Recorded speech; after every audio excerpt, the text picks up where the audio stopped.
We got a lot to do this weekend, so I'm starting off by doing some painting. The reason we want to do the painting is to do the window seat and to get the blinds in. So the plan over here is to paint the front of the window seat the same colour as the walls. We're going to edge this in oak to match the reveals. As you've seen in last week's video, we had a few samples on the oak from Rubio monocoat. We've got some more because we weren't quite sure and we're going to try them out. Once we've decided on a finish for the oak, hopefully we can get that in, and then we're actually going to start another project for the window seat. We've just finished up cleaning around all the windows and caulking any gaps. The next step is getting the skirting on, get that caulked, ready for the first coat of paint.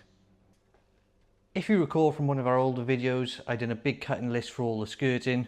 We went with this 7-inch OG skirting, MDF, primed, so it just needs a top coat. This has actually been sat round against the wall for the last 6 months. And the reason we didn't put it on is because we need to get the window seat done. We also need to get the fireplace done, and that's quite a lot of skirting I had to keep it off, so we just left it all off. So it's now time to get it all fixed. I've already got this one miter over here pre-glued, and it's just going to make it a little bit awkward to do this one. So I'm going to use the masking tape technique. So that joint all the way up is going to be pushed together, just using the piece of MDF on the back to hold it tight. I'm going to put masking tape across the bottom here and a bit across the top, lay it flat on his face, glue up the one side, activate the other side, pull it together, and the masking tape creates a hinge, and that usually, like 99% of the time, gives you a perfect miter. Now that's taped, you can see what I mean. The front is all nice and tight. Bit of glue, bit of activator. Fold this piece up so it's upright, hold in position until it dries, and I can slot that on like a horseshoe into the window reveal across the front and into this window seat.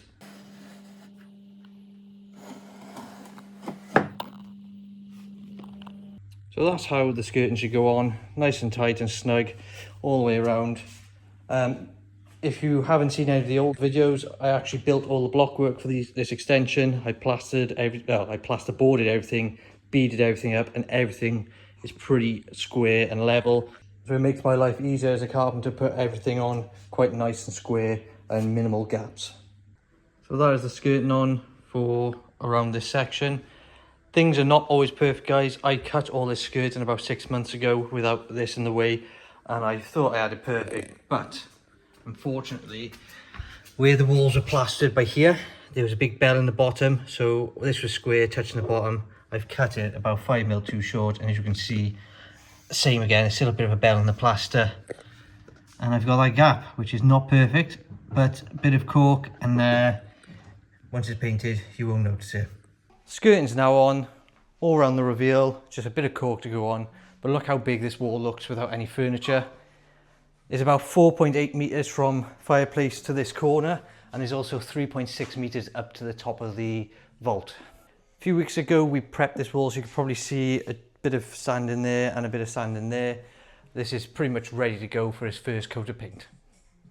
Before we paint all the walls, I need to make sure this is primed with a wood primer. So we've got a general purpose acrylic primer, or undercoat should I say. We get this all on, get it ready for the top coat of paint.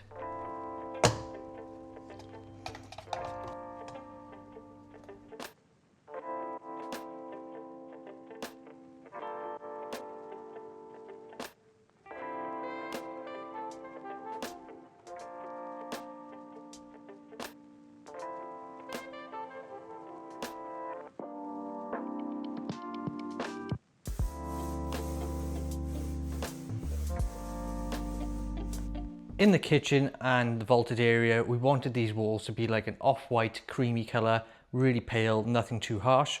So Natasha found a colour by Farrow & Ball, which was a pointing colour, that's the name of it. But we wanted to get a dupe so we didn't have to pay the money. We went to Johnston's and found one called Porridge Oat. Looked really great in the showroom and on the samples. We've brought it home, we've tested on the walls, and it actually came out more like a light pale grey with a tone of violet, which was nothing like what we saw in the showroom. So we're going to use that for something else one day.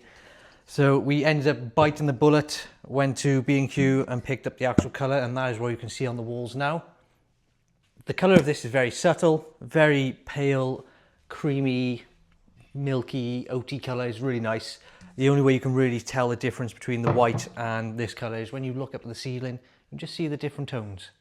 The reason we didn't want to use that greyish purple is because we already got a cashmere kitchen, which is like an off-whitey grey. It's hard to explain, but it's cashmere, and it just clashed too much. So this pointing colour matches that very well. And if we come around here, you can see where we've cut in on the vaulted ceiling wall. Just a slight different colour to white, really nice. But unfortunately, we did run out of paint. It says it's 30 square metres for a tin. I worked out it was about 23.5 square metres we needed to paint. And unfortunately, we've run short. So we need to get another tin just to finish off this back wall.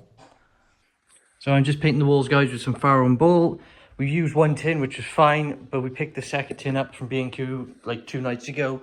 And all the lid was congealed. There's all lumps in the lid. And I'm pouring this out now, even after mixing it. And there's constant lumps falling into the paint, so I'm constantly having to pick bits out of the wall. So I don't know if you can pick that up as I'm working, but I'm hoping I can catch these lumps before they go on the wall, especially high level, because it looks terrible otherwise. Now that all the frames are clean and the reveals are painted, it's time to install our blinds. While I was at work today, Natasha received a very exciting delivery. We're going to open it up and show you what it is.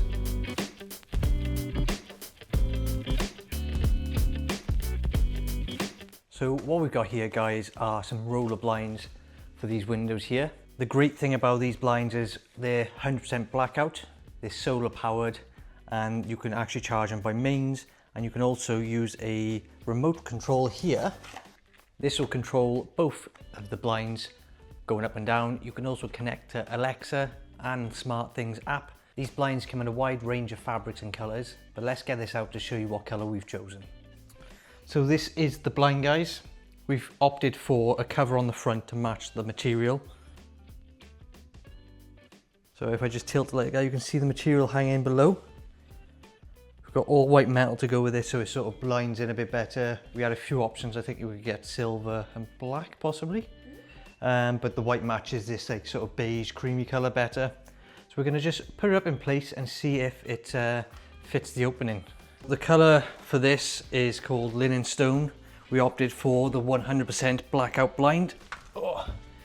And this is going to go far to the left, like so, because we have panels over on the right hand side, which we've allowed for.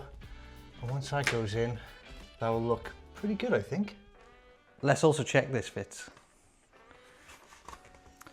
So when we measured up, guys, the website was in inches, but they have a converter on the website, so you can measure millimeters if you're more familiar with millimeters.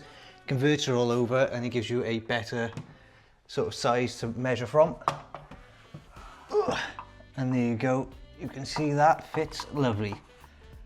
So we can't actually put these blinds up just yet.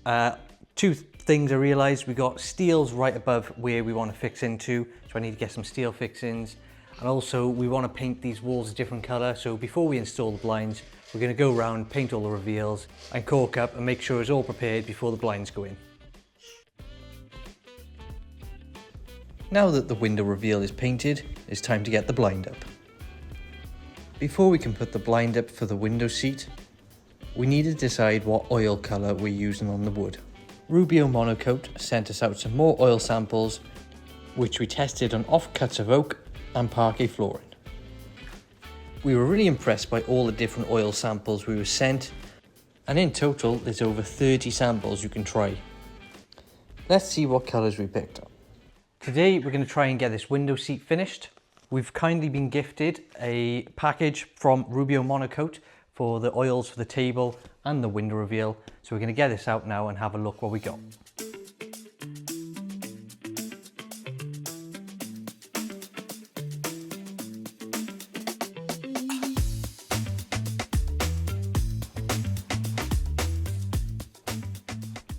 Along with the oils Rubio Monocoat have sent us, which we have the mist and we also have the cotton white for the table. We've also got 2 lots of accelerants. 30mm goes with 100mm with a 3:1 ratio. Mix that up well for applying. We've also been given a pack of applicators. These are the scrub sets, or we can use these terry cloths. And alternatively, if I had a scraper, I could possibly spread the oil over with a scraper and then buff off with the terry cloths. The next step is to get these panels ready, prepared, lightly sand it down, and then we can start applying our oils. The first step I'm taking is I'm just lightly rubbing it down with a 120 grit pad, just to make sure we get an even finish. Where I've scraped over with the MDF block that I made, this shiny patches. So all we're doing is going along, just taking out any rough bits or shiny patches, making it dull again, and then we can wipe it clean.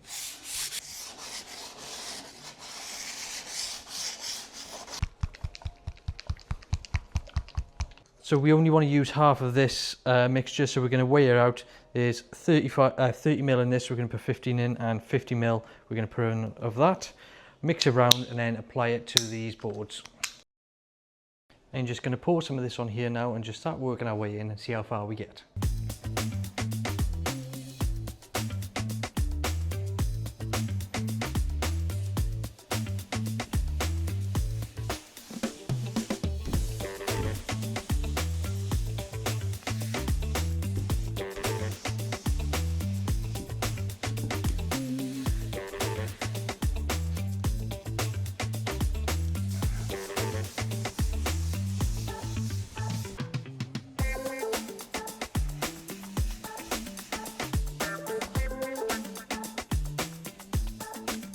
We've just let it set for a couple of minutes. Now we're going to buff off all the excess oil.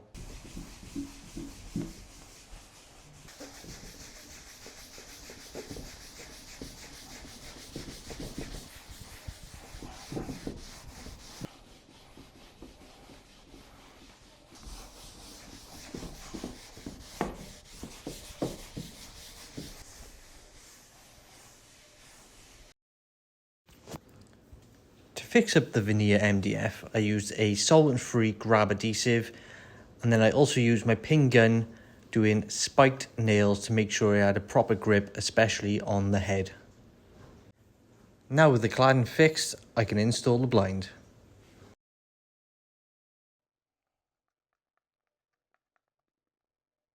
I'm really impressed with this design. It's just a spring-loaded clip like so. You just click the front in, press, and it locks in. So it's a quick and easy way to get your blinds in and out. So to put this in, all I'm doing is marking out the front bracket, and that's 37.5 mil from the back of the bracket to the first hole. And then once I've got the first hole in, I'll just line it up and then put the second hole in with the screw. But because we've got the whip vents up there, they're 20 mil. So what I did last time is I just gave an extra 10 mil and done it 67.5 mil off the window frame, and that gave me a perfectly straight line to get them clipped in. Also, they say just put these 100 mil in from either end and then one dead center. So it's fairly simple and quick to put up. 900 to that. 900. Because this is only pinned and adhesive, I need to pile up my drill holes first, so then I can go through the wood and then catch the plasterboard underneath. And also, like I did before, put the screws on slight angles to make a bit of a grip, so when it has weight on it, it shouldn't just slip straight out.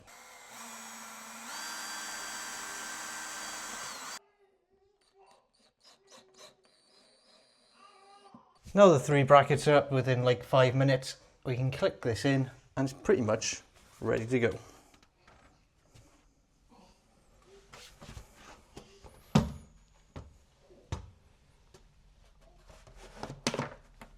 With these blinds, we've made them ever so slightly smaller in the opening because you don't want to be struggling with the opening. And if you just want to align your blinds a little bit more, it easily slides back and forth across those clips. Oh God, there we go, just like that. So I've just centered them out now nicely, and they look good. So when these get delivered, guys, they have these little foam discs. I'm pretty sure it's just to stop the fabric getting damaged and disaligning from the rail. Just take them out and chuck them in the bin. This is the little solar panel that comes with it. It's connected with a USB-C charger straight off. And then up in the corner, we've got our motor with the charging point. We're just going to connect that in here, take the M3 sticky off and stick it right up in the corner to the glass, and you never see it, and it charges the battery all the time. One crucial point is don't forget to clean your glass before you put the solar panel on.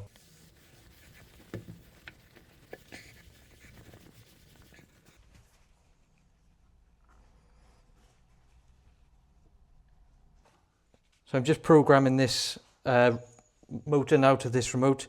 We've got number 1 set as the other blind. We're going to set this to number 2. I'm just going to press this here.